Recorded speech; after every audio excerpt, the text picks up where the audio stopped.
Have you ever walked past an attraction with a huge 90-minute wait line and wondered, who are these people? Honestly, you couldn't spend a couple hours of research with the Unofficial guidebook or touringplans.com? You're not one of those dummies, because you're getting a full hour with one of the authors from the best books on planning your Walt Disney World vacation. This week, Geekin on Walt Disney World.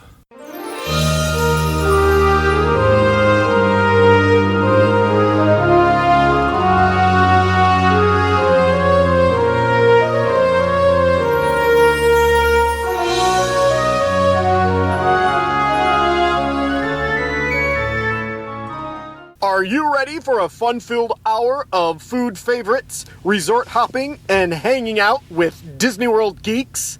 It's now time to go geekin' on Walt Disney World. Here's our dad and co-host. Hollywood was impressed with his performance in crowd scenes at the Indiana Jones stunt show. He never misses an 11 a.m. margarita at the Mexican Pavilion. And Mike Wazowski is still raving about his performance as that guy over at Monsters, Inc. Laugh Floor. Ladies and gentlemen, please welcome Curtis Stone. Welcome home, geeks. It's time for episode 151 of the Geekin' on Walt Disney World podcast. I am your co-host, Curtis Stone, and we are the family-friendly father-daughter podcast that will feed your passion for Walt Disney World by sharing our experiences and opinions, as well as others from our community of passionate Walt Disney World geeks. Today's episode is sponsored by three of our good friends with Fairy Tale Concierge Travel Agency. Fairy Tale Concierge is an authorized Disney vacation planner agency. You know them as part of our Geekin family. It's Susan Jones, Jennifer Galambos, and EJ Cruz. When you book your Disney World vacation with them, you're going to get a professional travel agent, and they've got vast knowledge and experience with Disney World. They're going to handle all your bookings of resort and dining reservations. They'll help you with your itinerary, and they'll help you with any discounts that Disney is offering.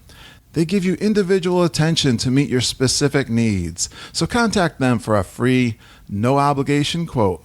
Best of all, their services are free to you. So let's keep our trip bookings in the family and get all the details on our website, geekinonwdw.com, where you can get their contact information. Oh yeah, we have a special treat for you this week on the show.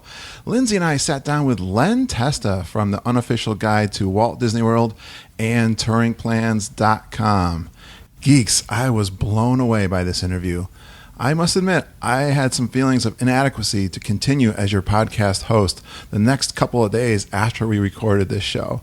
Len is smart, articulate, all-knowing of Disney World and touring the parks. He tells great stories, he's humble and funny. I was going to say he's a triple threat, but he's more numbers than 3 times an awesome guest. You're really in for a treat this week. Now, months ago, Brian Wall suggested I have Len on the show. We were fortunate enough back in episode 48 to have Bob Schellinger, the founder of the Unofficial Guides and the science behind the touring plans. Now recently I was searching my frequent internet sites and I discovered a blog article by Len on some of the new touring plans for Epcot on touringplans.com. So I thought it was a great topic to ask Len to come on our show to talk about it. Fortunately, our friend Lillian graciously set this up. Thank you so much, Lillian. She also sent me free copies of the 2017 versions of the guide and the color companion. A big thank you to our community of geeks who sent in questions for Len, including Kevin Curtis Allen, Brian Wall, Glenn Kessler, Susan Jones, Steve LaBuca, Holly Burcase, and Tony McDaniel. You geeks really made my job easy, and I think Len enjoyed the variety of questions and topics. After the interview with Len, I'm going to come back to wrap up the show, and I have 3 Geek Speak recordings for you from Jennifer Galambos, Holly Burcase, and Beth Jacob. Incidentally, all 3 will be on the show with trip reports soon. All right, let's have some fun now as Lindsay and I geek out with Len Testa.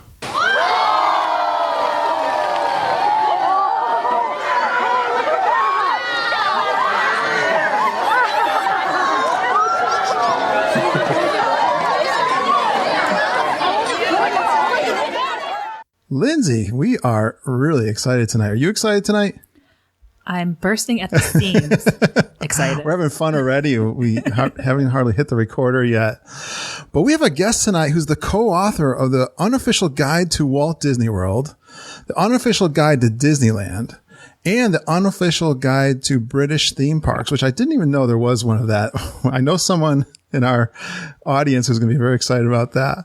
He also is a contributor to the Unofficial Guide to Las Vegas. He's responsible for these things called touring plans that were the result of his graduate thesis. And he's the lead researcher for touringplans.com and the book content, which we absolutely love. We call it the Disney Bible. Absolutely. Most of his time is spent trying to keep up with his team. And when he's not doing that, he's one of the co-hosts of the WDW Today podcast. Please give a warm Geekin family welcome to Len Testa. Hey, how's it going, guys? Hey, Len. Hey, Lindsay. Welcome. We're so excited because we did have your co-author. We were just talking about it about 100 episodes ago, Bob Sellinger on the show. Wow. So we definitely waited too long to reach back to Lillian. Oh, she wanted me to mention also, Len, the unofficialguides.com. So there it is. Got it. There you go. Right out there, you can find all of the books. And we have always talked. Those were the books, Len, for sure. The very first one we started going back in 1999 was the first time I went. And the family came the year after. My wife did all of her research with the Unofficial Guide for sure. So we are big fans. Oh, wow. Thanks very much. I appreciate it. You've been using it for a long time then. I just realized I'm coming up on my this year's my 15th year of contributing to the guide. Wow. Oh, excellent. I started when I was 12, so. Well, I was going to ask you, what was your history with Bob? And actually, he told us a little bit. He was very complimentary of what you brought to the book, because he started doing the book. What was the year? Like 1984? 86, yeah. He had mentioned that. And maybe it was 84. Yeah, it was a long time ago. Something like that. And he had some kind of scientific work going on there, but he said he really hit the jackpot when he found you, or you found him. What was the story behind that? We found each other in graduate school. So the interesting thing was, so Bob's always been into operations research. He taught it at a university in Kentucky. You know, he's really big into sort of like the math and science behind business problems. Right. So when he first took his kids to Walt Disney World back in the 80s, and he said stood in line, all day, spent all kinds of money, went on like 3 rides. He goes back and he talks to some people, and he realizes that the branch of mathematics that he needs to study is this thing called queuing theory. So he calls up like the queuing theory guy at MIT. And he says, help me with this problem. So they build the first version of the touring plan software, right? Based on that. And then I was the second version of the software. But for 15 years, it worked, really, really well. Yeah, I think when we were talking with him, he mentioned how even after you came on board, it still took 5 or 6 years to beat the original record, something like that. Yeah. Yeah. Part of it was, so the last touring plan so the Magic Kingdom was the first one to go, because the Magic Kingdom has the most rides. It was the first one that the new software was able to beat. But we were well into like 2005 until the last Animal Kingdom touring plan, or till the new software beat the old software for the Animal Kingdom. And the reason was the thing that was added was Expedition Everest. Once that came in, it changed the traffic patterns in the park enough that the new software was able to eke out just a few minutes win versus the old software. And there's still not, a whole lot to do in the Animal Kingdom when you really think about it. Yeah. But it hung on for years. It was, it was some good software. Yeah. You guys are definitely known for the touring plans. So anyone new who wants to go to parks, you got to study the touring plans. Yeah. They're going to give you the best. We have customized versions of them. They work on your cell phone. They, if a ride breaks down, we'll automatically update them for you. It's kind of awesome. Kind of takes the work out of it, especially if you don't know what you're doing. Well, so Len, we are really proud of our listeners and our what we call our Geekin family. And we knew that we were going to have you on the show. We let them know. So they gave us a bunch of questions. Oh yeah. I did a little bit of my homework too. And the other thing I want to do is talk about an article that I saw that you wrote about touring plans in Epcot. So we'll probably finish up with that. Yeah. I want to go into that a little bit. Because you had some changes. This is the one I just did on new changes for Epcot for 2016 and 2017. Yeah, so that's where I got quite a few changes. Gave me the idea to get a hold of you and have you on the show. And but I did a little bit of homework. I really can't believe I haven't listened to a lot of podcasts. But I went out there and listened to a couple that you were on, and it got me even more excited because you talked about tequila at La Cava. Was my favorite place, man. Us too. One of our shticks is the 11 o'clock margarita. 11 o'clock margaritas in Mexico. I've honestly thought, like, when I'm running the Disney races, like I've stopped during a race in France for champagne. I've always thought to myself, if I thought at the end of a 13 or a 26 miles race, if I thought that my little legs would carry me up those damn stairs and down that ramp in Mexico, I would go get tequila, and that's the only thing that's stopping me. So yeah, I learned that you're quite a tequila aficionado. I do. Yeah, man. Yeah. And so you would beat your marathon time if you could stop, if you wouldn't keep stopping it. That end of that last. But the beautiful part is that if I don't really care, right? Okay, whatever. Salute. It's all for fun. The thing I love about La Cava, they do two things really well. One is, we're all Disney fans, right? And one of the things that we really like about Disney theme parks is the amount of detail that goes into, attraction or park, And La Cava is like the personal embodiment of that. If you look at the people that they hired, like Hilda and the wait staff, they're all from the town of Tequila in Mexico, and that literally it is their job to know about that. They go back to Jalisco to the state where tequila is made, and they're constantly learning, and they're willing to tell you about it. And have you guys ever done a tequila tasting with them? Yeah, you're reading my mind, because my wife, we call her Mama, so we're gonna have a little segment with her in a second, but she's always got to go back to get trained. She doesn't know a lot about tequila, but she loves getting trained to do how to they teach you how to properly shoot tequila. And I was like, haven't you learned this since the last 3 times we've been here? But they're so great. They're constantly looking at that, and they're researching the tequilas, and there's always something new there, and you can tell just by the size of the lines. Yeah, that they're doing a good job. The other thing is that they're one of the few Disney restaurants that is readily accessible through social media. Oh yeah, you can tweet them, you can talk to them, you can meet them. I've seen that, but I haven't done that. That's great. I love that. Follows them. I gotta tell them how much I love their margaritas, how much we talk about them on our podcast. Fantastic people. Yeah. Really nice. So did they ever tell you so you guys have heard the story of how we had 300 people at La Hacienda? It's maybe a story for another time. Okay, fair enough. Oh, I want to hear this. Yeah, you can tell us. We love stories. We used to do these things in the early days of the website, before we got hundreds of thousands of customers. We used to do these things where we'd throw get-togethers in the park. And the deal was, if you showed up, we would buy you food wherever we were at. So one year we did one on the steps of the pyramid in Mexico, and we bought. Oh, wow. So the interesting thing was, we asked people to just RSVP, so we know how much space we have to reserve, because, so 50 people RSVP'd. And we thought, well, 50 people, we can fit them on the sort of the steps of the pyramid. It'll be fine. We'll buy lunch and drinks for 50 people. It's fine. Okay, so we're expecting 50, 110 show up. And at the time, so we went through La Cantina. At the time, it was, I believe, the single largest purchase ever made at La Cantina. Was just under $3,000. No wonder why they love you. Yeah, and then so we decided to do the same thing next year, but we did it at La Hacienda, and the idea was that we would have something from each of the restaurants in Mexico in La Hacienda, and they gave it to us for an afternoon from 1 to 2 or 1 to 3 or something. So nice, yeah. We would have appetizers from La Cantina. We would have entrees from La Hacienda. We would have drinks from La Cava, and then we would have desserts from San Angelo. So again, we asked, look, we'll pay for it all, just RSVP. So about 120 people RSVP. So and I knew things were going wrong. We're going to be sort of tight when it came to capacity.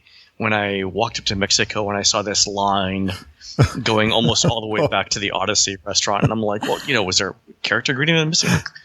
Who famous is here? No, it was the line to get into Los Angeles. So 300 people showed up. It wasn't the Mexican Donald then. No, it was not the Mexican Donald. So the funny thing was the fire code limit for Los Angeles is like 285. Yeah. We get to 285 people. There's still the line going out the door. And the manager's looking at me like, Len, we have a serious problem here. I'm like, we have an even more serious problem than you think because we're out of margaritas. And tell me what you're going to do about that before we worry about the fire code. But they went and made more margaritas, and we eventually. I didn't think they could run out of margaritas. That's a frightening. They went and made more. Yeah. But that was awesome. That was other. Yeah. The other story I was listening to you tell earlier this year on a podcast, and it was a DVC roundtable, and you talked about the one night you had it at the bungalows at the Polynesian DVC. And you did such a great job telling that story. I don't want you to recreate the whole thing, but just a little bit how that came about.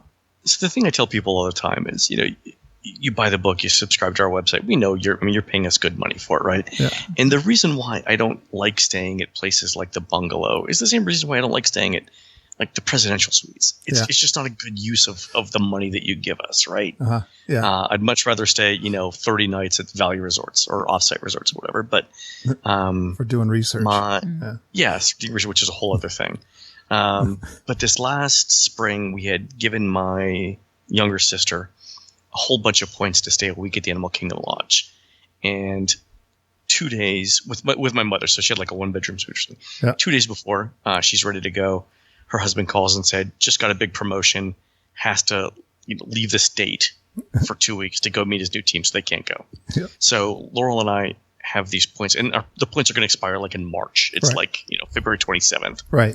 And you already have, with DVC, if you book them, you got to use them with them. Yeah, you've got to use them immediately. Yeah. And the only thing that we hadn't stayed at in a while was the Poly. Specifically, we'd never stayed at the Poly bungalows. So we give up like 160 points no, it was more than that. No, it was 160. Let me think. No, it was it was the equivalent of about $2,500. Yeah, it was a lot. Yeah, because that's what it costs for a night there, right? And it was. First of all, I say this in the book. It's beautiful. Yeah. Every time you push the doorbell, it's a different chime. And I rang the doorbell. I rang the doorbell. I was tired of ringing the damn doorbell.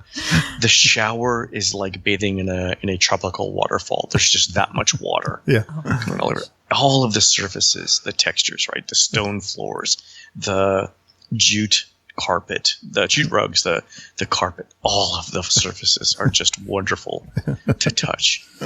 Lindsay's loving the thing this. that bothered me, every 12 minutes, the ferry horn that was goes, the thing. and it stops conversation. And the other interesting thing is you're actually so close to the ferry that you can have conversations with the people on the boat. Yeah. I thought that was great. I'll tell you right now, every conversation went like this. Lindsay, just pretend you're me, right? So I'm the guy on the boat. Hey, how much is that room per night? Too much. And then you would say it's about $2,500, and then I would turn to my child and stay in school, kids. That little scenario, I swear to God, played out like 15 times in one night. Yeah, you hear the same questions all the time. Like, what time is it? 3 o'clock? I literally did not leave the room from the time I checked in. Yeah. Until I checked out. Did not leave the room because I'm like, every minute is costing me $1.60 or whatever. I'm staying in this damn room. Soaked it all in. That's awesome. Yeah. Love that. And I love the Poly. It's my favorite resort. I couldn't bear to do that again. Well, actually, Mama had a couple of questions. I got to tell you a couple of things first. So we have this listener out in the Isle of Wight in the UK. Oh, really? Is he a motorcycle rider? Yes. It's the Isle of Man. All right, go ahead. That's funny. His name is Kevin Curtis Allen. He's constantly on our social media with us. I think he was messaging me this morning. Awesome. He was out near the beach, sending me pictures and stuff. But he said about Len, he said, all you have to do is say hello to Len, press record, and sit back and let Len go. me know when to stop. Yeah. I love that. I was like, good. That makes it easy on me. And then, but he also said, here's a quote that he gave me. This is great news. Love, Len. But be warned, he can, as we say in Britain, talk the hind legs off a donkey. You may need to split it into 2 or 3 episodes. It's true. Jim Hill and I are doing this talk this coming week in New York, and the topic was unbuilt Disney. Okay. And if you've ever done a talk before, you have 2 concerns, and they come one right after the other. The first concern is, oh my God, how am I going to fill up 2 hours of time? Yeah, yeah. The second one is, I've got 6 hours of material. Where do I cut? And that's where we're at now. So Jim and I actually had a call today at 4:00 to be like, when are you doing that, Len? Because we're in Connecticut. Saturday, November 12th at the Heartland Brewery. It's already sold out. Oh. Yeah. So we have about 110 people coming. So do you do a bunch of talks around the country, or? This is interesting. The last couple of weeks have been like me going around doing talks. This thing with Jim that we're doing is, a couple days before that, I'm doing a talk on the math behind touring theme parks efficiently. It's called the Traveling Salesman Problem. Yeah. I'm doing that at Middlesex College in New Jersey. And I just got back from presenting at the MIT Innovation Lab last week. Oh, wow. That's awesome. So we might get a chance to see you live someday. Someday. Oh, and Brian, we were talking about Brian Wall before we got on. And see, we just proved his point. Okay. But he said he's been listening to you since the beginning of WDW today. Wow. When you were using your daughter's Barbie microphone to record the podcast. Is that true? Wow. Yeah. It was, it's the first couple shows. You don't know if this thing's going to take off. So, rather than invest money in a microphone, I'm like, what do I got that can plug into my computer? It was literally a Barbie microphone. In fact, I have video of Hannah singing Britney Spears with the same Barbie microphone that I used to podcast. So you started when podcasting began, right? Yeah, 2005. Man. Yeah, you were one of the pioneers. That's awesome. All right. So, I was talking about Mama, and she was looking through. We were so excited to get the new books in the mail. She was beside herself. Because we buy the book every year. We buy it for Christmas. Get it for Christmas, yeah. Yeah, we usually get it for Christmas. So we got the 2017, and bonus, we got the color companion, which I didn't even know there was one. I'm so excited. Nice. Yeah, we were so excited. So it's a fun book to read. Yeah. She loves to get it every year. And she reads it cover to cover every year too. It's not like she's flipping That's through awesome. She's looking for all the new stuff, which we'll probably ask you a couple of questions around that. But one thing she was looking at, so this is for Mama. She was in there looking at the 2016 reader poll. Yep. Get your comments on this.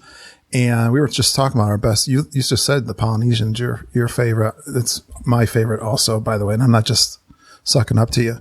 Yeah. But we're owners at Bay Lake Tower for DVC.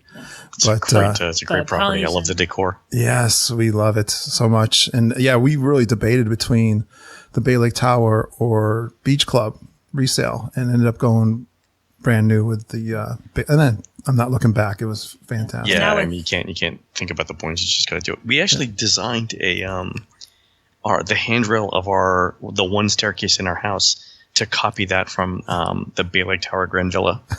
We like it that much. Yeah. Lindsay, you were going to say something? Yeah, but now with the new Polynesian DVC, I know you've been on the edge of that since it came out to buy more points into the Polynesian. You love the Polynesian. The add-on-itis is calling my name for nothing like the Polynesian though. We love we were talking about the bungalows, but we've stayed a couple. The standard DVC weeks. rooms there are. Yeah. Those are my favorite. Let me ask Len this. Actually, just made me think of something. Do you think with all of the DVC properties coming online, it's getting easier to book at 7 months? I don't think it is. No. We were thinking. The DVCs are still 95% plus occupied, and it seems like the it's hard. It's even harder and harder to get even midweek reservations. I'll tell you a story. This last March or April, we were in Orlando, Laurel and I, and we were doing offsite hotel reservations, offsite hotel research. Yep. And the goal was to do like sub $50 a night hotels. You can imagine the kind of places we see. Well, by like the fifth night, I didn't know you could do that. You can, but the things you see. So by the fifth night, we finally hit a hotel where it's so bad we're just not going to stay there. So we called DVC, and they're completely sold out. Right. Every room. Wow. In, I think it was March. And what they offered us was a room at Coronado Springs for the equivalent of $400 a night in points. Yeah. All the DVC was sold out. Wow. So you spent more nights in the $50 night rooms. I think we ended up at the the Wyndham in downtown Disney Springs. Oh, okay. Yeah, downtown. That's where we started our career. Downtown. Yeah. The double trip. Not bad. Yeah. Okay. So here's some of the reader poll. Guess what was rated the best on property? Rooms. The best property, Wilderness Lodge Villas? No, it's Grand Floridian DVC Villas. Grand Floridian DVC Villas. Oh, those are nice rooms. We're staying there. Staying there in March. We're going there in March. What kind of room? What kind of room? I think just the. It was the lower priced ones. Yeah, standard. Yeah, I think we scored the lower price point one. We're staying 9 nights, so I was excited that we could get that at 7 months. The studio. Yeah, those are Studios, really nice. They're studios. I stayed in a 1-bedroom, and they're, I'm not a huge fan of Victorian decor, but they really do that well, and it's just subdued enough that it won't drive you crazy if you don't like gingerbread. Yeah. Yeah, I thought it was really good. There's some really nice touches. The shower in the 1-bedroom is big enough for like 8 people. I don't know what Disney's thinking there. They actually have a television mounted into the glass mirror, yes. So you can watch the stock reports while you're shaving or whatever. I heard that. Yeah, and the service is excellent. Service is excellent pretty much everywhere on Disney property, but that's pretty good too. I bet at the Grand Floridian. Yeah, the resort loop. We're staying at the big place, so yeah, I'm excited about that. Have you stayed there before? No, this will be the first time. Nice. Good. This is the last resort you haven't stayed at around the resort loop. Oh yeah, for sure. So, is it really? Yeah, Mine was Wilderness Lodge Villas. You never done that one? No, I have. It was the last one. Last one too. Okay, yeah. But part of my three things. One of them was the last of everything that I did. So, that's one of them. We've not stayed at the Wilderness Lodge yet. But that resort loop. You haven't stayed at the Wilderness Lodge? No, we haven't. See, the thing is, though, you are missing out. I know. If he says Wilderness Lodge, I'm going to come back with him with Animal Kingdom Lodge because I love Animal Kingdom Lodge. Yeah, we just recently did that in March. We did the Wilderness. One, yeah. We did the Animal Kingdom Lodge. Yeah. The thing that I like about the Wilderness Lodge specifically is the background music. So it's, if you're a fan of movie westerns, you will recognize virtually all the music. I love the background music anywhere you go in Disney World for sure. I think the food at I definitely pay attention to that. Yeah, the food at Wilderness is kind of hard to beat. Yeah. I love Artist Point. Animal Kingdom's not bad either. I mean, Chico and Bum were together. I know, yes. I know. Oh. I loved going into the food. The main thing with Animal Kingdom Lodge though is the zebra domes. That's like the final seller right there. We're talking about margaritas running out at the Mexican Pavilion. They ran out of zebra domes. They ran out of zebra domes because Lindsay was there. Yeah. Sure it happens. Guess what the lowest rated one was, Lindsay? It was the Caribbean Beach. It surprised me. Yeah. Yeah, what do you think of that? Because it was funny. Mama was saying how this is the reader's poll, but then the authors weighed in on this. But you guys weren't in total agreement with the Caribbean Beach being the lowest. That's lower than the values too. Yeah, it was way low. The thing that seems to bring it down was a couple of things. One is if you're staying at one far end of the resort and you want to go to the food court, you have to get in a car and do it. And if you don't have a car, it's a long walk. Or you take a bus. Yes, people hate that. I wrote down some of those bullet points. Yeah. Yeah, the food court isn't spectacular. Yep. Shutters is a terrible sit-down restaurant. Well, I'm glad to know then. We'll skip that one. The funny thing is when we split out all of the moderate resorts, Caribbean Beach was actually so bad that it dragged down all of the other moderate resorts as well. So we did this thing in I think we did in 2016 and 2017. This thing where we say that if you typically stay at this kind of hotel outside of Walt Disney World, here's what you would be most happiest at inside Walt Disney World. And the Caribbean Beach just wrecked the entire moderate category for that entire story.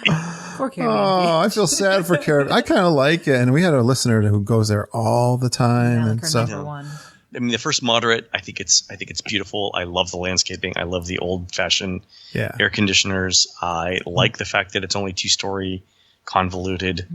I like, and the food court doesn't bother me that much because I will eat pretty much anything on Disney property. There's something about it, right? And they must do something to the air, right? Where you get there and you're like, it's been 35 minutes since I've eaten. Why am I hungry? But you just are. That's us. We talk about food all the time, and it's. I mean, you literally could eat all day. Yeah. I mean, you know the feeling. Oh, absolutely. Until the wallet runs dry. Yeah. Well, of course, the favorite moderate is Port Orleans French Quarter, which our listeners have been talking about. Pretty much every crazy. guest we've had on lately has been. Yeah, they rave about that one for sure.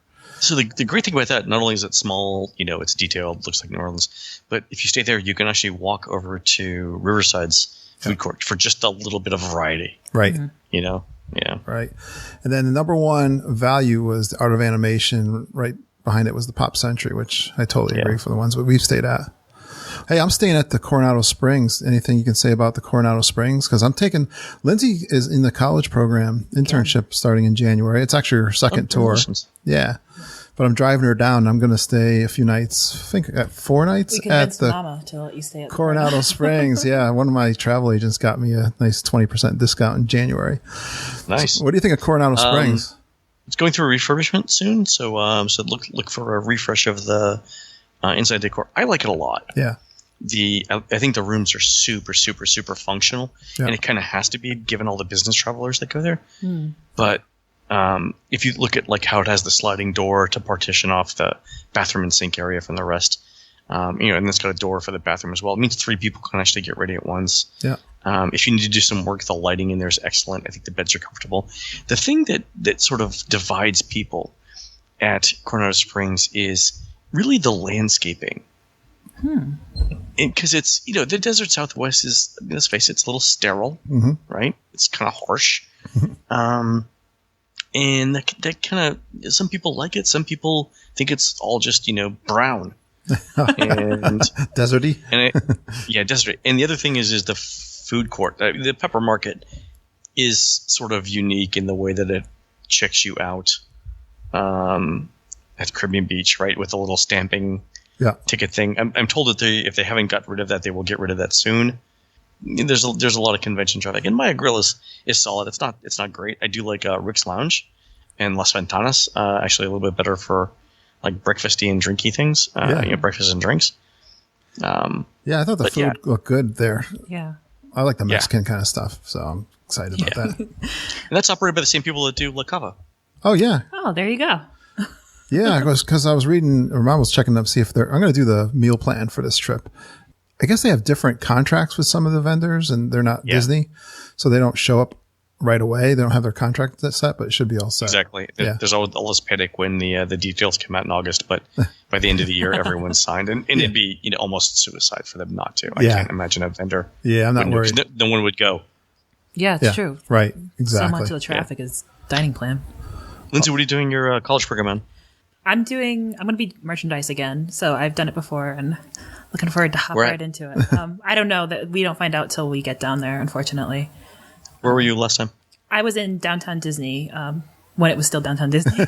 I was on the west side. I did Disney Quest and Candy Cauldron and D Street and the superhero headquarters, which opened up while I was down there, which was pretty cool. Nice. Looking forward to it. She got 5 months down there. Yeah, I'm doing the shorter program this time. Yeah. Right. All right. I'm going to get into some of the questions we got from our community. Let's go bring on the first one is from Glenn Kessler. He's got a couple here. Or no, he's got one. He's got a lot of commentary. Yeah. He'd like to hear about how you parlayed an affinity for statistics and trends into the touring plans empire. He loves to hear those American success stories. Glenn's an artist in the Maryland area.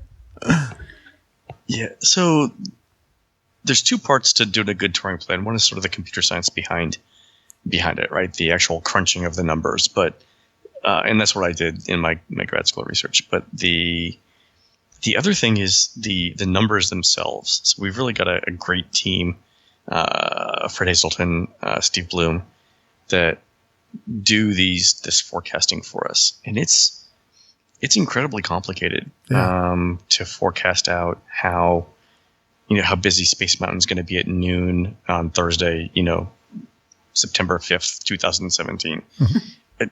So just to give you some idea, so we collect about between 8,000 and 10,000 wait times from Disney's theme parks every day. And, Unbelievable. And I know for each of those wait times, we attach somewhere between 300 and 600 different other pieces of data. So not only do we know, for example, that the wait time was 15 minutes at Space Mountain at noon, we know whether it was what day. We know what day of the week it was. We know whether it was raining. We know how hot it was supposed to be that day. We know how cold it was supposed to be that day. Yep. We know whether it's an extra magic hour, whether it's morning or evening, how many days in a row it's been that, what percentage of schools within 100 miles are in session, and even more crazy things. And we know things like what has been the U.S. Consumer Price Index for the last 3 months, the last 6 months, the last 9 months, last year. What's the value of the Brazilian real against, and a lot of data goes into this. That's for sure. Yeah, wow. So the difficult thing is trying to figure out which of these 600 pieces of data that we've collected are good at predicting wait times. Okay. Yeah. And then you have to actually predict them. So there's actually a series of problems that you have to solve to make the predictions. And Fred and Steve do a really, really, really good job at that. Last year, I don't know if you guys remember, but September and October were super, super crowded last year. And it was just something that we had never seen before. So I spent most of October, November, and December essentially checking that work. Right? Yeah. And what I did was I tried to do predictions a completely different way than they were doing it, just to see if I could get better results. Because the way that I am is I always think I could do better. That's just the way I think. And it turns out I couldn't. I still haven't been able to. We've thrown. It's like the theory of real relativity. We're trying. Yeah, I've thrown all kinds of very cutting edge machine learning algorithms against it, and I haven't been able to beat it yet. I'm not saying it's not possible. I'm saying that it's not obviously possible. I suspect that if we keep at it for a little while longer, we'll figure something out. But that's the kind of effort that we put into things like the crowd calendar, and that's it's endlessly interesting to me. Because we can measure it and quantify it and see how good we're doing. Well, the question is begged to be asked, and I had this in the forum recently in our Facebook group, and you must get this all the time. But when is the best time to go to Disney World now? It seems like I still think the parks are crowded. Early first 2 weeks of September. We're still really good. Really? First 2 weeks of September. Wasn't bad this year. Yeah, it wasn't bad. Labor Day, the week of Labor Day, depending on where it falls. But this year wasn't bad. Okay, that works for us because that's my birthday. Right on my birthday. That is good to know. So, the other thing that we look at, one of the things we look at is if you look at corresponding cruise prices, the first week of December is also sort of a good week both to go to Walt Disney World and to go on cruises. That's typically, if you're willing to book 13 months in advance, that's typically when you're going to get the lowest rates. So that's good to know. So I always thought that would be a good time because you get the Christmas stuff. And I was just wondering, it just seems like Disney's just done such an amazing job of keeping the parks full. I don't think people that go down would think it's low time if they've never been before. They still think it's crowded, right? Yeah, that's the thing. That's when you say that's why we use wait times to measure the crowds. Because if you said, low crowds, moderate crowds, busy crowds, and people hadn't been there before, there's really no objective way of telling them what to expect. Yeah. But wait times are sort of one thing that we can all agree on. I think they still have to know they still got to study your touring plans in order to get the most out of that park and using the fast pass and all that stuff, right? Going in blinds. Yeah, that's true. No matter what. Is January a good time, Len?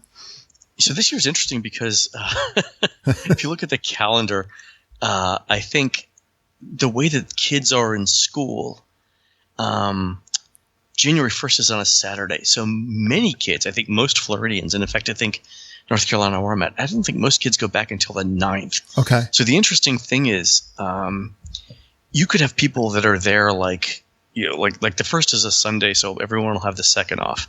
Some people might, because it's a new year and you get, a new year's worth of vacation. Some people might take the 3rd or the 4th off. Well, the interesting thing is the marathon weekend starts the 5th. Yes. Yeah. Or the 4th, depending on the race. So some people might be coming in on the 3rd just as the others are leaving. You could conceivably have large crowds through at least the 10th. Yeah. Well, that's when we're going down. We're going down you got to be there for the 10th. We'll be there. Yeah. So, yeah. Yeah, we're going to be there the 9th. Yeah. Just after that the may marathon. Be sort of when it just starts slowing down. I think MLK weekend is at the 16th next year. I think it's the 16th. Yeah. Yeah. Well, I started going down there for a conference I was a Lotus Notes programmer, if you know that technology. Oh, man.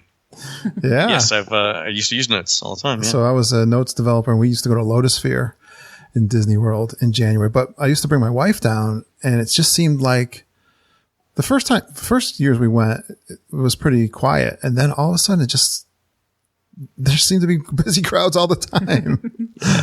So, all right, let's move on. I got Susan Jones had a question, and she mentioned here, I'm quoting from her, I used them for the upcoming trip in November to find a table in Magic Kingdom for Liberty Tavern. And one day I got an alert, went in and reserved the table. And I'm interested in how they run their batch jobs that check up against Disney Dine to find the reservation. So that's a cool system you got there.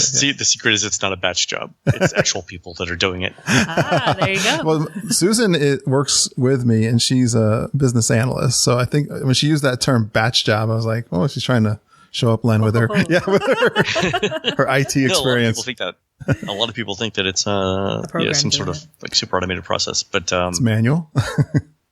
So the interesting thing is if you read Disney's terms and conditions, it specifically says you can't use robots or scrapers to run against the website, and we don't. Okay. And the other thing that it says is that you have to be a travel agent in order to make reservations for people. Okay. So we studied this problem for like a year before we did. And you guys know last year that a bunch of sites that tried to do the same thing sort of got shut down by Disney. Oh, okay. Yep. And the reason we didn't is we followed their terms and conditions. So it took us 6 months to become an IATA certified travel agency, and then we registered with Disney to be a travel agency, which fulfilled one part of their terms and conditions. The other part was that we have actual people behind the scenes that are doing the reservations now, and that satisfies the second part of their terms and conditions. Okay. So even though we're pretty much on the right side of their rules. The interesting thing is that we do some optimization before we get the request. So we do things like look for 2 families who want the same reservation on the same day, and if we can find one table, we'll send them both at alerts. So we do this 7-step process where we combine as many requests as we can for the people who are doing this back-end stuff. And that reduces the amount of things that we have to look at by 60%. And I'm kind of surprised no one's ever thought of this. But if you, the other thing that we do obviously is we're using offshore labor. So we're Southeast Asia, and we're paying less than $1 an hour to do the work. So they're like little travel agents out there. They're they're very efficient at what they do. Excellent. Yeah. All right. So technology and a little bit of both. That's how that works. Nice. Yeah. That's really interesting. Yeah. It's a lot of work to track a reservation yourself, and that's obviously why the service is so. The interesting thing is it costs a ton of money, and we give it away for free. I mean, it's literally free to do it. You don't have to. It's another request that Disney made of us, is that we have to give it away for free, and we do. So we lose money on it, but it's one of those things that's just so popular that we decided to do it. The other interesting thing is the amount of data that we collect on the kind of reservations that people want and how hard it is to get the reservation is just incredibly invaluable to us. So we actually put this in check with your wife. Kurt, we actually wrote about this in the 2017 guide, how hard it is to get a reservation. In some places, yeah. So there are 6 restaurants where we say that if you're trying to get a reservation within a week of showing up, you have a 3% chance of doing it, which means to get to a 50-50 odds of getting the reservation, you would need to check 30 different times. Wow. Can we get that list? And no one's Yeah, it's in the book, right? Yeah, it's in the book. Yeah, Yeah, definitely. That's a great resource. And I think you got to be a member of the website too to get this service. Is that right? it's free. You can sign up for free. Yeah. But Just if you, the basic account. I know if, oh, is it really? Oh, okay. Mm-hmm. But if, but the year membership is only like $8 or $9 if you buy the book too, right? Yeah, I think it's under 10 if you buy the book. I think it's 13 if you have no other discounts. Yeah. And that comes with, obviously, the touring plans. The touring plans, by the way, you can create your own for free as well. Okay. We do the hotel fax thing. Have you guys seen that? No. I feel like Hotel fax? What's that? Okay. So it got mentioned crazy in here. project. Yeah. Another crazy project that we did. We took photos of the view you get from every hotel room in Walt Disney World. Oh my gosh. 30-some thousand photos at this point. Yeah. And we put them. We built out maps that show you where every room is located in every building in every hotel. Yeah. And if you tell us the kind of room that you're staying in, we will show you where all of those rooms are located. And if you click on one of the rooms, we'll show you the view from that specific room. Oh, cool. And if you like like the view from that specific room, you can tell us. And then 5 days before you arrive, we will fax Disney a request for you for that room. That is awesome. Oh, yes. I did hear about that. Guess who's going to be It's using insane. So they'll honor that kind of request? Of course, it's coming from you. Our name's not on it. Yeah. So because I didn't know you could actually kind of request a room until you showed up there. The room designers at Disney are absolutely fantastic. Yeah. So this is the interesting thing for me, right? Like, at the end of the day, touring plans really just wants you to have. We want you to love Disney like we love Disney, Yeah. right? And the room designers and all the low-level people that work at Disney, the people that we talk to on a daily basis, all of them understand that that's what we're trying to do. Yeah. And we get incredible cooperation from them. Oh, it's only when you get like to the Disney executives who realize that they can't control the message. Yeah. That's where you sort of get some sort of pushback. But on a day-to-day basis, the Disney people that we deal with, they are absolutely fantastic. Oh, that's good to know, Len. It's true. I like that. Yeah. You guys are awesome. I love this. Well, okay. So another good friend of mine at work wanted me to mention this isn't really a question. Maybe let's see if I can get a reaction from Len. But it's if I wanted to upset you, I would force you to eat your dry food with your wet food together. Oh man, Thanksgiving is the worst holiday. Like, what does that mean? So I have this thing where wet food and dry food can't touch. Like, the idea of putting gravy on stuffing to me is physically repulsive. I can't. All right. I can barely even talk about it. So, and I've always done this. Wet food and dry food can't touch. Like apple pie a la mode is like Satan's dessert as far as I'm concerned. You should never put wet food on dry food. So going back to one of the reasons why I said Shutters was a terrible restaurant. Laurel and I go to Shutters one day last year, and we ordered, and looking through it, and I'm like, well, okay, I'll have the ribs, and it's like ribs with, St. Louis baby back ribs, barbecued with barbecue sauce, with mashed potatoes and gravy, green beans, and stuffing.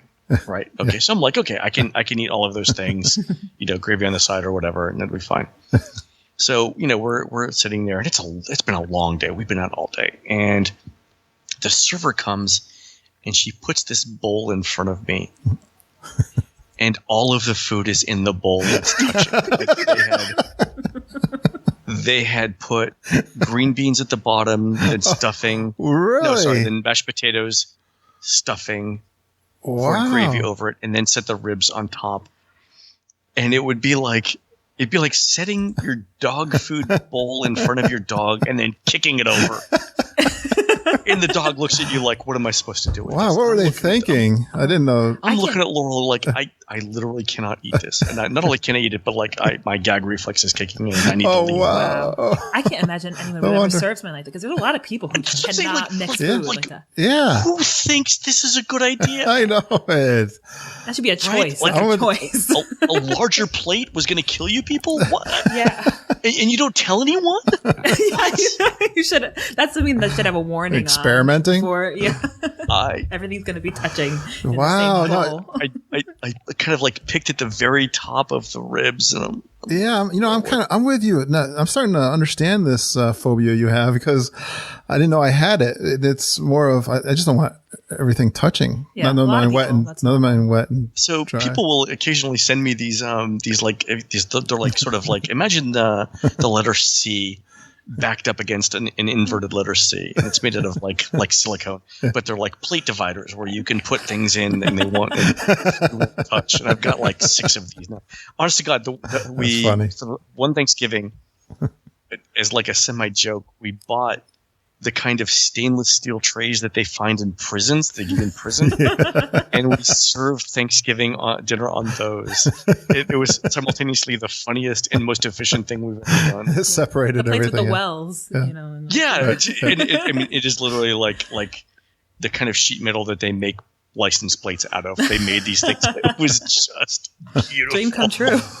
Well, just because it's Sunday, I guess you want to root for the Ravens. He said. Bastard. So that's a bad thing? Steelers lost to the Ravens. I'm a Steeler fan. Oh no. So you're against the Ravens, is that it? Yeah, I mean here's the thing. It's almost like how I feel about Cleveland. You live in Baltimore. The society's already punishing you. I don't need to say anything bad about you because you live in Baltimore.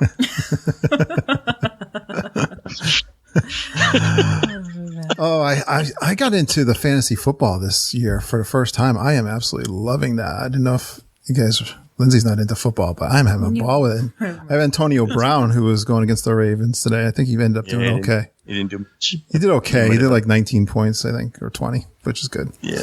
All right, Lindsay. Moving back to Disney. Yes. Well, I want you to ask Holly's question. I think it was one that you want to ask. Holly has 3 really, really good Holly questions. lives down in Jacksonville, Florida. She's been our boots on the ground. She's been. Her and her husband are Disney geeks. Yeah, they were Big real Disney geeks. And She got 3 questions here. Which one are you going to ask? they got once? married in Disney too, which Yeah. we did a podcast all about. So her first question is, what is the number one big mistake that newbies make when they tour Walt Disney World for the first time?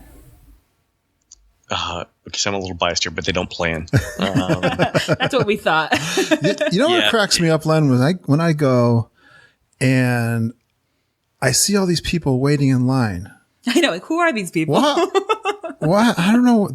How could they just show up without doing any research whatsoever? That's the thing that kills me. Like, you walk in, right, and these families are dropping like $3,000, $5,000, $7,000, $10,000 on their vacation. Yeah. Mm-hmm. They walk through the gates and they pull out a map and start figuring out what to do.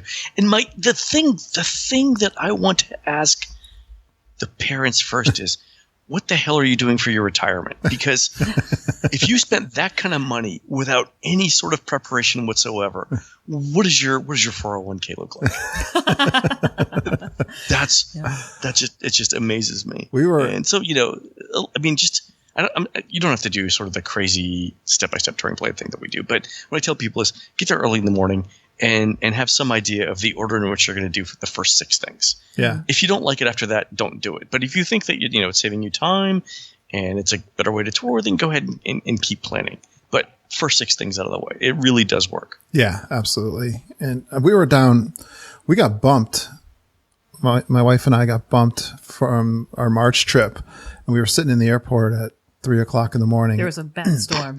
Yeah. Yeah, the whole East Coast and part of the West Coast was bombed with bad weather. But so we're waiting there, and there was this family there, and we were giving her training because they had done no research whatsoever. They were asking us all kinds of questions at 3:00 in the morning on their way into the parks.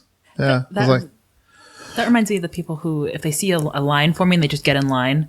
Yeah. That's the kind of person who doesn't. But I really believe, like Len was just saying, you take advantage, you do the smart, without even going into all of the incredible amount of research these guys do, but the early in the morning, use your fast pass, and there's probably a couple other tips, and you can really do well. Like you said, just have an idea of what you want to do. Yeah, that too. Have a What I plan. tell people is, an hour of research for every day you want to be in the parks is all you need. And if you Yep. For the amount of money that you're spending, it's like, for every $2,000 that you spend, you take an hour and do some research. That's not terrible. I mean, you would do it if you're buying a car. Yeah. Oh, yeah. So, absolutely. The second question she asked is, what is the biggest piece of advice you'd give someone who feels like they know it all? This one's a little tough. That's a tough question. Oh man, I would say there's always more to see or do. Yeah. The thing that I've stayed in every Disney hotel, many times. I've eaten, I think, at almost every restaurant. There's a couple of kiosks in Disney Springs I haven't been to yet. But there's always something new. Like once the DVCs opened up, we have this, Laurel and I together have this goal of somehow staying in every Grand Villa. So I've only stayed in a couple of those. Yeah. And I've never done like the bass fishing, and I've never done the parasailing or anything like that. I haven't really gone through all the spas in any detail. There's always something to see. There's always more stuff to do, yeah. I heard you talk about the fishing. I think when you were staying at the bungalow, you saw people fishing. These people were, it was like watching ESPN. These people were pulling fish out of the lake like they were hungry and they needed to eat. I mean, it was amazing. They were probably at the bungalows? Well, yeah, they're probably bass fishing, right? Like 10 feet off the edge of the bungalow. And they were bass and they were big. Oh, I want that. You know what? That really motivated me, Len. I think I really would love to do that. You did some fishing. You should do it. Bring a pole. In fact, I told Laura if we stayed at the bungalows again, I'd bring a pole and fish. Fish right off for how much does that cost an hour? Yeah, right. Yeah, right. Exactly. Yeah. That doesn't make sense to me. Getting very, very, very, very good fish. Well, I'd love to take one of the boats there from Grand Floridian. Yeah, definitely. That'd be a lot of fun. Yeah. All right. The biggest thing that tends to derail a touring plan. It's an interesting question. We've done so much lately to, like the normal things. Don't throw a touring plan. Don't set a touring plan anymore. If you need to stop, if you want to ride somebody needs a break for half an hour or whatever, you want to go on a ride again, all that stuff you can do using the mobile app, these days. I guess the thing that would derail a touring plan is where you've been in the parks for like 2 straight days and you literally just can't do anymore. Like it's the afternoon of the second day and it's hot and your feet hurt and you just want to go back to the room. Yeah. There's nothing you can do to avoid that. One of the things that we found, even as much as we like Disney, as much as we're there, is 2 days on, 1 day off. Oh, okay. Yeah. Like smart. You can be in the parks for 2 straight days, but you've got to take the next day to relax. And I know that people, you're down there, you're paying a lot of money for the tickets, you're paying a lot of money for the hotel, but really nobody wants to get up early 3 days in a row on vacation. No one wants to just do this forced march through the parks. Yeah. It's, to take some time off. I think that's not taking time off, not, taking care of your body, is the easiest way to derail like a plan. I love that. I think for us, I was thinking about it. We talked briefly before we called you, and the food for us, if we find like a nice lounge or something in the park or a good place to have a drink, we'll stop and thoroughly enjoy. Well, that's what we're doing that more often now. Yeah. Have you been to Nomad Lounge? Not yet. No. Some good drinks there. Yeah, I'm looking for it. That's definitely on the must-do. One of your new favorites, which really throws us off in Hollywood Studios, is the Brown Derby. You guys only found it recently. My parents did. Yeah, that's been a big favorite lately. And it's so much, especially with what's going on in Hollywood Studios right now. It's like an attraction by itself. It should be. I'm all about now, like kind of quitting about 3 o'clock and hitting the lounge. Yeah. And, get back up a little bit later, 3 hours later. I mean, the thing is, if you've been there enough times, you've been on all the rides. Mm-hmm.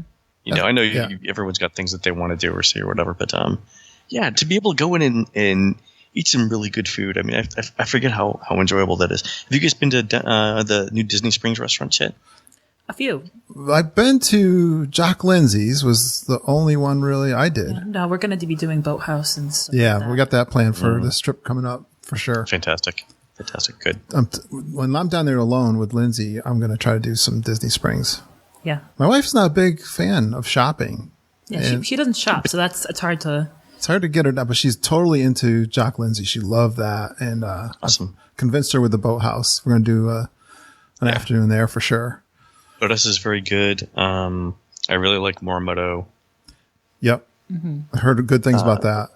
Really good. SDK, I'm sort of like on the fence about. I thought the food was really good. It's just a strange atmosphere. Okay. Yep. Because I'm old now. Lindsay, you might like it, but I'm very laid back. She's vegetarian too. Yeah. Well, I mean, but okay, so they have vegetarian options, but the weird thing there is like the wait staff. If you order shots, the wait staff will stand around you and chant shots while you drink. No, thank you. Really? Am I back? It's like in a college bar, This is yeah. strange, yeah. So. Last time I had that was in Tijuana, but we won't tell that story in front of my daughter. It's nothing my peers haven't done. Yeah. All right, I want to get in one more of my listeners. He's got a ton here, but I'm going to try to condense it because this is our good friend Tony McDaniel. But he's really interested. I guess he knows you get a lot of insight or have some insight into some of the rumors, Len. And he's interested about Epcot. Let's see. He's thinking everyone's worried about Epcot after what they did to I'm wondering, Maelstrom. are they going to replace Illuminations? Is Guardian of the Galaxy coming in to replace Ellen's Energy?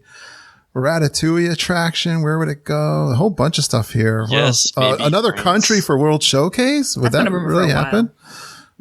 Yeah, any good stuff from Epcot in terms of rumors or reality you hear coming? So what I've heard was the replacement for Illuminations has been done for like 2 years. The music's been done. The effects have been done. Yeah. You guys saw recently last week that Disney just got permission to fly drones. Oh, I did have that question to ask you. I'm glad I don't know where it went to, but yeah. And I think that's what they've been waiting for Illuminations, because I believe one of the FAA filings that Disney did showed the flight pattern over Epcot. I think it comes over the Odyssey restaurant to sort of minimize the number of people that the drones fly over. But I would not be surprised if, in another year or 18 months you see, maybe even faster, you see the integration of the drones. By the way, if you want to see what this could be like, go into YouTube and search for Intel's, so Intel, the computing company, Intel Drone 100. Okay. They do a demo over Germany, and it's just fascinating. Over to German Pavilion or real Germany? No, over real Germany. They go into it. But I think that's what they're looking for the drones. The concern that I would have is, because drones fly, they would be even harder than things that float and rivers of light. Is I don't know how many months behind schedule right now. So did they give a date yet for that? Have they given a date for? I've heard the 18th, but if they don't do it before Thanksgiving, you're not going to see it till next year. I don't think. Wow. What was the holdup there? What happened? So there's a couple of things. One is so the boats themselves use a combination of different kinds of sensors for figuring out where they are relative to not only the edge of the water but to all the other floats. And I don't know that that kind of technology had ever been tried that close together with that number of floats. I think there's more than 100 floats when the full show was actually running. Like counting like the mini flower floats. Right. And I don't think they had ever, the vendor that had done those had ever done something that big before. Yeah. And so that was just the synchronization of it was a massive effort. Because when you think about, the wind is blowing, the waves are going, and every something that one of the big floats does affects everything else in the lagoon, and so that's tricky. And I think that was part of it. The other thing I heard though was that part of the show simply just wasn't that good.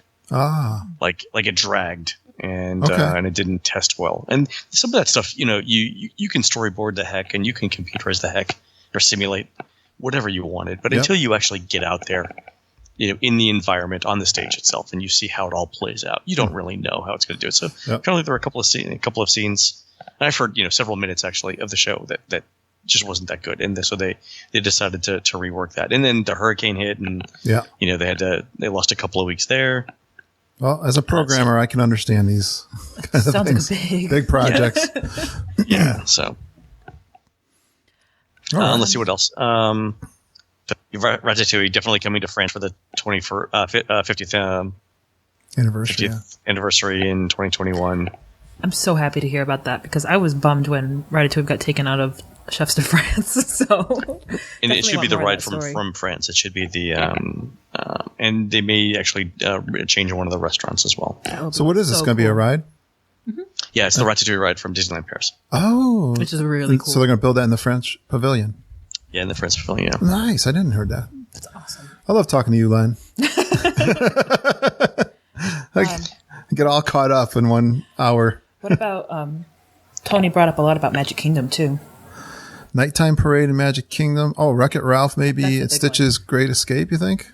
I heard, yeah, that's almost definitely going to be it. In terms of the parade is interesting. I heard that the Magic Kingdom had ordered their Paint the Night costumes. Oh, Okay. And it would be unusual for the Magic Kingdom to go an entire year without an evening parade. And let's face it, if Avatar doesn't launch until very, very late 2017, or God forbid, early 2018, Yep. What is Disney opening next year? Nothing. Yeah. yeah, next to nothing. So many big things coming, but yeah, it'd be rough if nothing opened. So they have to have something, and the parade is the fastest thing they could do. Yeah. Yeah. Paint the Night is cool too. You think Pandora's Yeah, it's behind? good. You think Pandora's behind? What I'm hearing is, two things. One, in terms of the schedule, people are saying, well, December 31st, 2017 is still 2017, right? Wow.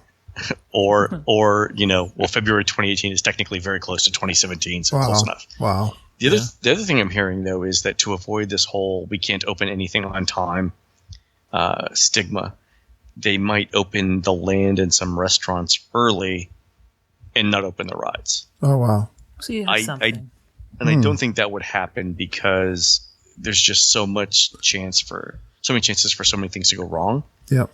The new That they Fantasyland. wouldn't do it. Plus, They did kind of like that. So they did sort of Fantasyland stages, but Avatar really is two rides and a bunch of restaurants and some scenery. It would be hard to open just the scenery. Yeah. It's And in the restaurants, because then when is the grand opening? When the first big ride is done? I know. When the second when do you announce it? So do a big bang. It's such a brand new thing. Like Fantasyland was an extension. Yeah. So I guess it kind of makes sense to open part of the land versus something totally new like Avatar Land would be. Yeah. And they'd always said that Fantasyland was going to open in stages. Here, I haven't heard that there's an Avatar 1 and 2. Yeah. It's two rides. I mean, how many phases can there be, right? There's not going to be 3 phases. Yeah. So, whether they finish it or not, I don't know. I've heard that they are very, very behind. And the fact that the new Disney ad campaign came out and mentioned nothing about it That's a little weird. should tell you that should tell you that there's nothing's going to happen in the first 6 months of the year. All right. I'm going to switch total gears, Lens. We're going to go to the touring plans in Epcot. Yeah. Before we finish up with Len. And let's see. I'm going to go out to the... I'm excited to use these plans for our upcoming Yeah, let me know how it goes. The thing that caused us to change the plans was the closing of Some of All Thrills. Because the original version of the plans, what we had told people was, you could fast pass Soarin'. The previous version, you would ride Soarin'. You could single rider test track, and then while you're on that side of the park, you could do Some of All Thrills after that, and then have your fast passes ready for Mission Space. By the time you're done with all of that, you could go on and do things like Spaceship Earth and the other things, and that worked out really, really well. And the problem was that Some of All Thrills was such a low capacity ride, maybe 70 people an hour, per arm. It was just crazy low. So that a ride of a line of 40 people was essentially 100 minutes or whatever. But it was a great ride. You guys did it, right? We actually never did it. It was not something that interested us. I would throw up inside that capsule for sure. Oh, okay. Well, all right, fair enough. That's why. But it was... Lindsay could do it. It was a fantastic little ride. And it's gone now, right? My problem is I'd rather be eating in France or Mexico. I always walk by and be like, World Showcase I'm gets hungry. more I can have a drink now. Can't walk. But it was fun. So when they got rid of that attraction, with the question that we had is, do you really need to be in Future World West that early, that quickly after the park opened? So we went back and we looked at a bunch of things. We looked at that, and we looked at the question of not only whether the order in which you should see like Soarin' and Test Track and Frozen Ever After, but which of those attractions is worth your Tier 1 Fast Pass, and when should you get it? Yep. So there's this whole combination of things that we had to test. And this is what we came up with. So we still think that Frozen Ever After is the best attraction for you to get the Fast Pass. Well, that's one of my questions around this. So you have two in your blog post. You had two. We have two plans, right? And in terms of like total amount of time spent in the day, they work out to be almost identical. Okay. The difference is whether you would rather walk a little more or wait a little more. Okay. Because I was curious in the first one, you definitely do so you do a test track right away, which was always our kind of game plan. You got to do test track and Soarin' first thing, but you would walk on one and fast pass the other. So and that's the advantage kind of, to test track is if you wanted to do it, if you've been on it before and you don't mind getting split up, you could always do the single rider line. That's true. Yep. That's true. So this first plan does the fast pass with Soarin', but it doesn't fast pass Frozen. I know. No, it does. Actually, the first version does fast pass Frozen. It uses a 2:00. Oh yeah, I'm sorry. Yeah, I was looking. I'm sorry. Yeah, I got that mixed up. So your fast passes are Spaceship Earth around 11:30 ish.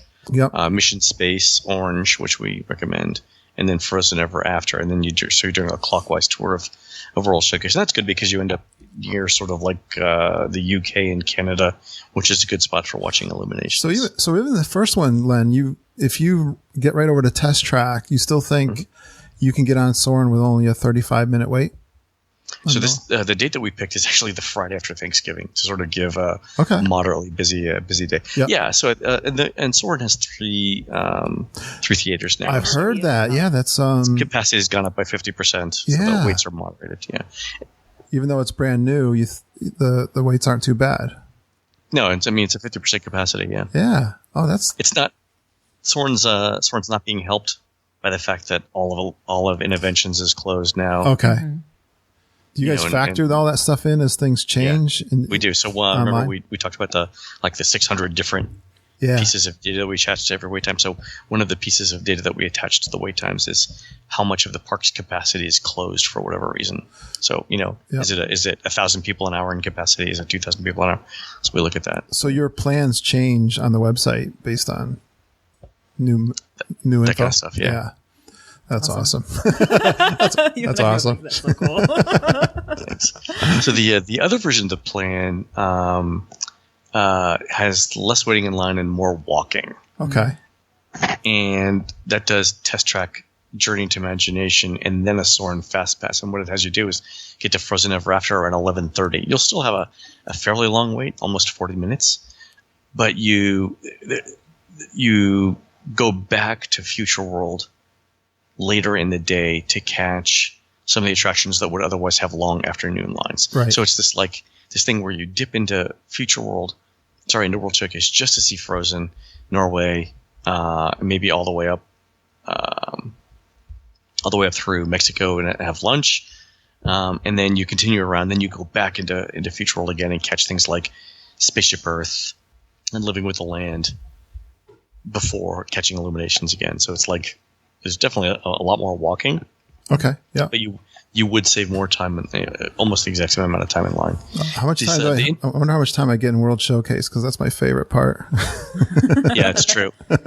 And so if you find that you want to spend 30 minutes in the Morocco Pavilion, this probably wouldn't be the plan for you. Because Living with the Land will close at 7, right? And if you're getting there at 5:45, conceivably you could spend enough time in World Showcase that you get there too late to actually ride. So I definitely like to test these, Lindsay, when I'm here by myself. Yeah. I know. Go do it. I mean, we've done it. Yeah. I know. Looking at these two plans, the one that I know would appeal to the way that we just do Epcot normally, be the one including more walking, because we do not like waiting in line. Yeah, that's true. That's the thing. I mean, that's why we do both versions. I would much prefer to walk rather than wait in line, because it feels like you're doing something. Yeah. Yes. And I know a lot of our listeners too. They tend to. Which one's the one Which one's the one where you're doing more walk? The second one. Okay.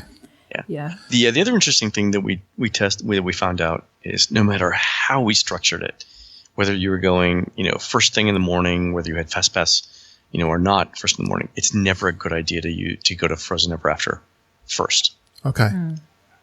People might not think that, though. People probably would do that not knowing that. And we see it. I mean, when we were testing these plans, we tried it both from the main entrance, we tried it from the International Gateway entrance, and invariably there are people around you who think the best thing to do is to go to Frozen Ever After first. And that might be true if you've got small kids and you're not going to go on test track, right? That's probably a reasonable strategy. Is it even open, though, because it's in the World Showcase? Yeah, it opens at 9. Yeah. Okay. But if you want to see test track and you want to see Soarin', our computer models just cannot find a way where it makes sense. Nice. Even if you've got FastPass first thing in the morning. It probably doesn't help that the ride breaks down all the time, too. I'd love to try this second one just because it doesn't have a FastPass for Frozen After, and just to see what the time would be. Because if I hit less than 38 minutes, I'd be yes. Yeah, that's the other thing too. I mean, if you can't get a FastPass for it, what do you do? And so this is actually that scenario. I love this. This is great stuff. Len, I got a question that just came to me. Really, one thing I said to Lindsay, and we had one of our listeners who did this. And I don't know if you got this kind of plan where we want to do 4 parks in one day and do kind of a quest. And we kind of want to make up the 3 or 4 things that we want to accomplish in each park and try to make it. And so we're not trying to do like every ride or anything, nothing crazy like that. Right. Just a little quest that would be traveling between parks. Do you have any kind of plans or thoughts around that? Oh, sure. We, for WDW today, we did a 4 parks in one day challenge, and it was, I think we had to do 4 rides in each park, and they had to be, like at least 2 headliner rides, and that makes it challenging because you can't just pick like TTA, to go on. And so if there's a park that has morning extra magic hours, that's not the Magic Kingdom, you want to go to that, right? But there's a lot of strategy about which park gets your fast passes. And if Epcot's not your first park, do you go to it or the studios first? But you generally want to end up at the Magic Kingdom because it's open the latest. Okay. So don't start at the Magic Kingdom. Start at the park that has morning extra magic hours. Yep. Get as much of that done. Then for your second park, if you want to do Test Track and Soarin' and Frozen Ever After and something else, Spaceship Earth, maybe do Epcot second. Then do. There's not that much left at the studios. You can do that park third, then head to the Magic Kingdom. But then, transportation comes into it. Yeah, that's what I was wondering. How do you gotta kind of organize I would Uber. We have a car for the car. Yeah. So. Yeah. Or the other thing you could do is a taxi, and like if you're going to the Magic Kingdom, you save a ton of time being dropped off at the Contemporary. Yes. So think about transportation as well. So if you're trying to accomplish this quest, the transportation in between is important. Yeah, because you could easily spend. I think the minimum you would spend is half an hour. Yep. You're going between, but you could spend an hour depending on if you do it well. Right. Yeah. Good. You gave us some good ideas. We gotta definitely come up with the specifics for this, Lindsay. But I know I'm going to be the one who's planning it, so thank you. That was so helpful. Well, Len, we went over our hour because it's been so much fun talking to you. You are so awesome. I hope we get to meet you someday. Yeah, let me know next time you guys are down. Do you live near the parks? How often do you go down? I live in Florida now. You do? Okay. So I'm within 10 minutes. You are? Oh, I might, I might text him when I'm down. I have no one to play with, like when I drop Lindsay off. Yeah, because I'm going to be doing my check-in stuff. She's going to get ready for her college program. I might have some time all by myself. So as a travel writer, I do travel a lot. So I'll let you know. Sometimes I'm not there, but let me know. Thank you, Len. This was so much fun. Awesome. Great way to end us. Thanks, Kurt. I appreciate it. Thanks, Lindsay. All right. Wow, that was so much fun for Lindsay and I. There's some great information. Thank you so much to our Geekin family for giving us some great questions. And I learned so much. It's funny, I was looking at a blog post, I think it was, this week, and someone was saying how they went to Frozen first while they were in Epcot for their touring plans, and there was such a long line, and that was the wrong thing to do. So now you've got some touring plans for Epcot now with the new attractions. That was so cool, and I love the advice that Len gave us for our quest that Lindsay and I are planning when we're down there in January, and I think it's going to be the first Monday we're there. Lindsay and Mama have already started cooking up what this quest is going to be about, and we will definitely do a pre-trip report and explain all about that. We're certainly going to take in Len's advice, and it's a great book to get all your touring plans, and get out there and get the website too, touringplans.com. It's really inexpensive. It's the best investment you're going to make for your Disney World vacation for sure. Okay, I've had 3 Geek Speaks called in that I've been wanting to get into the podcast, so I'm going to do that right now, starting with Jen Galambos. Good morning, geeks. This is Jennifer Galambos. You're hearing from me again for another little mini trip report because I just got off of the Disney Magic for a one-day quick trip to we're going to Magic Kingdom, but to Walt Disney World. We left out of New York City, did 2 days at sea, 1 day at Castaway Cay, Disney's private island, where I may or may not have gotten a little tiny supper, wear that sunblock, and now we're going to Walt Disney World. I can't even begin to describe to you how amazing Disney Cruise Lines are. This is our 5th cruise, our first time on the Disney Magic, and it's fast becoming my favorite ship. It's just one of the smallest of the 4 that they have, with the Wonder being the same exact size. And it's just been great. Food amazing. The girl. All right, Jen gets cut off there, but don't you worry. She's going to be doing her trip report on a full episode of the show coming up soon. Now, next we got Holly Burcase, and her and Peter are going to be coming on the show too. We're going to do them on a trip report later this week, and I'm excited for their first anniversary trip report, but let's hear from Holly in Geek Speak. Hi, Geeks. This is Holly Burcase of Team Burcase, calling in from the beautiful lobby of Port Orleans French Quarter, my all-time favorite moderate resort at Walt Disney World. We have been having just a fantastic week. We've been trying not to flood the Facebook group too much. We just get really excited. We love sharing our experiences with you guys, and it's been a lot of fun. A lot of stuff we got to do. We rode Everest a ton. There's a story there. And I've really enjoyed taking a lot of tips we've learned from the podcast and applying them. And I think the one that I've enjoyed the most is every about half day or evening, we would sit down with a notebook and just kind of talk about the day and what we did, what we ate, what we saw. And that really not only just for memory purposes, because as the days begin to blur together, you may forget some of these details, but it's just a nice way to sort of look back, and say, wow, look at what we did. And also I enjoy getting feedback on, what my planning did or didn't succeed in. So it's a good way to kind of get that instant planning back. But anyway, I hope everyone is having a great week and planning your next Disney trip, dreaming about your next Disney trip, and binging on Geekin podcast to sustain you until your next trip. So everyone have a great week, and we will talk to you soon. Bye. Great points there, Holly. I'm so glad you were taking notes, and I think you've already sent me your trip outline, so you and Peter will be talking to you guys this week. And yeah, definitely, guys, have a great week. It's going to be a Thanksgiving week, and I'm going to be off from work and going to work on the podcast quite a bit.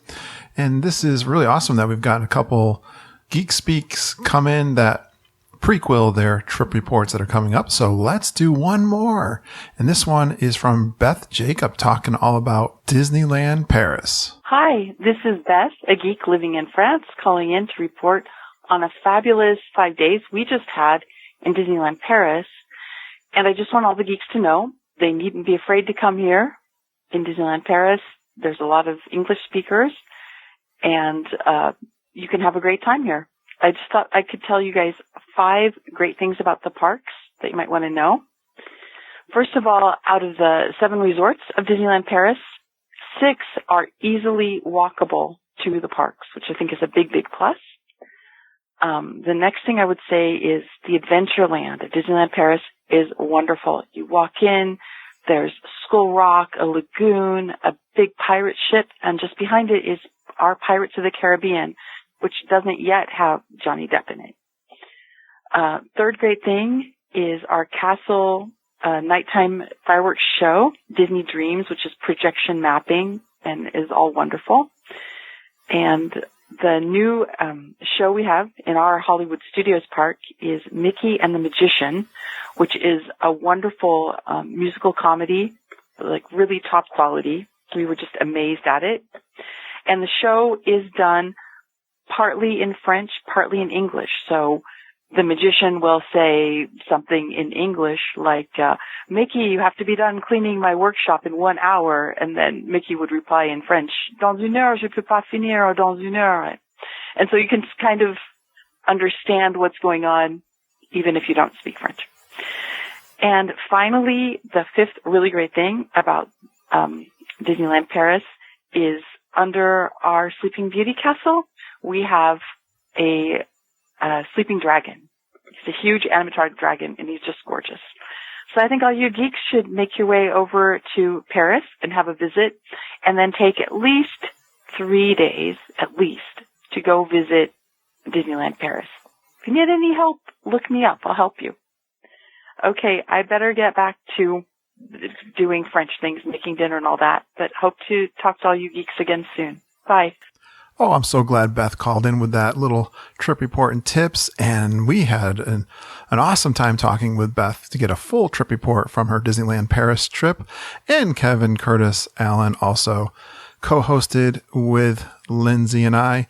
And that is going to be, I believe, the next episode. But until then, let's take this out.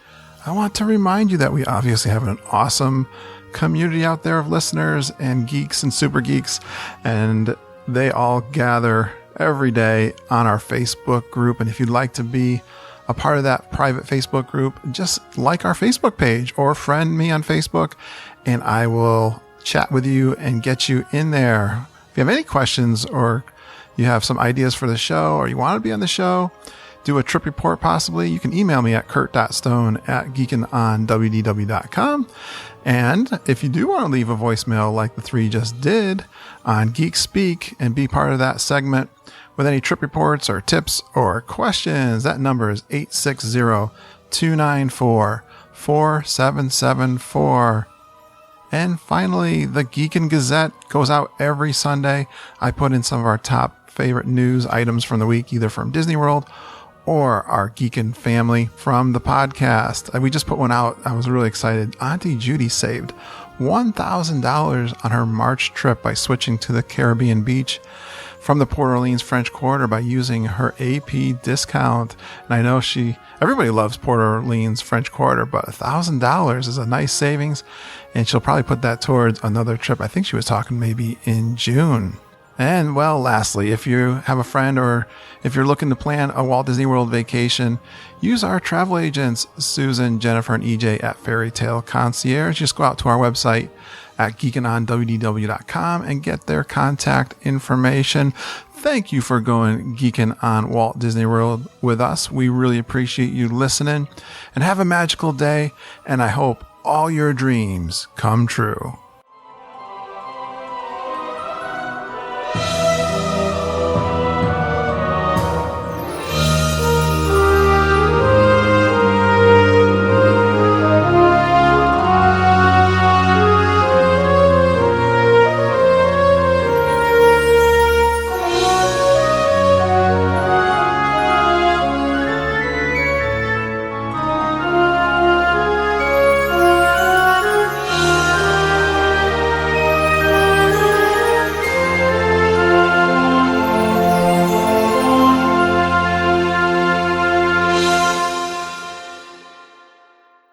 Monday last week, and I just came off of spending a couple of days straight at the Buzz Price Archives at the University of Central Florida. Do you guys know who Buzz is? No. He's Disney's right-hand guy. He's the guy who found the land for Disneyland for Walt. Oh. Wow. And so he worked on and off for Walt for like 40 years. Wow. 50 years almost. And when he retired, he gave about 150 moving boxes worth of his paper archives, literally dating back to before Disneyland was built, what a to University of Central Florida. And you can go look at them. That's so cool. So there's stuff in there that's insane. There's all these ideas for things that they never built. Oh, wow. Like an Australia theme park with concept art, and there's like Jimmy Hoffa is mentioned in one of the things. It's just incredible. Yeah. Well, I think we're not going to have any problem covering an hour. Like, we'll be good. We usually do an hour. Yeah. Sounds good to you? Could you send me that link again? I don't have it. It's in the notes that I just sent you. It's at the very bottom. You are right. Okay. Yeah, I don't know if we'll spend much time on that. I think we'll have plenty going on before then. Especially since I've been recording already. I'm going to put some of that back in the show probably. At the end. Let's see. Let me just grab my notes, and then we're gonna skip our regular intros and stuff and just get right into our interview. And then I think we're a couple of episodes ahead, so we'll do a intro for this later. So we'll just bring you right on, Len. Cool. And then we'll get right into our questions. You ready, Lindsay? Yeah, I was looking over the article again. I read it when it came out the 24th last month, so it's been a couple of weeks, but I remember how much I liked this article. All right. I totally ripped off your intro from somewhere. I saw it in something Lillian probably gave me. Please, go ahead. It's like, I'm going to read it word for word. I'm not even going to be creative tonight. Let's see, make sure I got my recorder going. Yes, I do. Ready, Lindsay? Yep. Ready, Len? Yep. All right. And he's not doing that. When? Oh, yeah. Let's do that over again. You want to take us out, or are we all done? Am I going to take us out? Do you want to record it? We'll record it later. Yeah, so don't keep Len here. Yeah, I won't keep it any longer. Thank you so much, Len. That was so much fun. All right, folks, thanks very much for having me. I appreciate the opportunity. Let me know when this is up. And yeah. I'll post some. I'll definitely post it for Lillian too. And it's let's see. We post on Mondays. We have a 150 coming up. That's actually our last one we recorded was 150. So it's actually like 2 weeks from tomorrow. 2 weeks? Yeah, because we did what's the one we just did? That was the DVC one. Yep. There's two more that I gotta do. We have so some it's like, waiting in it's like 3 weeks away. I'll definitely let you know when it's coming. Awesome. Let me know. All right, buddy. Thanks. Thank you so much. Have a good night. Bye, Lindsay. Good luck with your college program. Thank you. Thank you, buddy. Bye.